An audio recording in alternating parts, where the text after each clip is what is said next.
Hello and welcome. My name is Bradleymayerharman, and today I have the pleasure of being joined with Vic Thapar. He's running for town council in the town of Orangeville.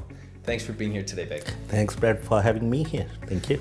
So today I want to talk to you about infrastructure. Okay, so a lot of people have a lot of questions and hopes for what Orangeville's infrastructure will look like in the future, and certainly there's a lot of different topics that can be addressed.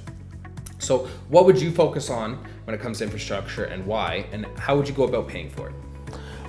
All right, so it's a good question. What I want to suggest is our town council need to move away from reactionary solutions. They don't go proactive.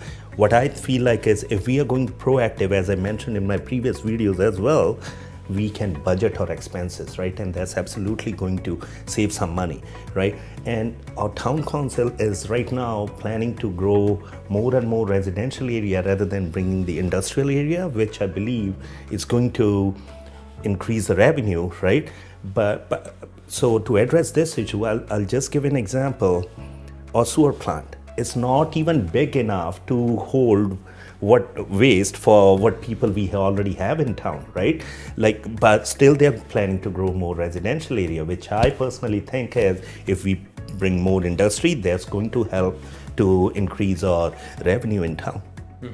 Okay, and so I'm assuming that you're referring to working on the infrastructure when it comes to sewage. Is there any other projects that you would think are urgent or something that you would want to address? But I'll say definitely, I heard if we can get a GO train maybe in this town, that's going to help in the transportation as well, right? So these are some of the issues which I think we need to address, and rather than growing the residential area, I'll still stick with grow the industrial area. Okay, perfect. Well, thank you very much for coming and addressing our questions. I know the voters appreciate it. Thank you. If you'd like to see any more videos and other questions and answers that Vic has answered, please do check out the links below, and thank you for watching.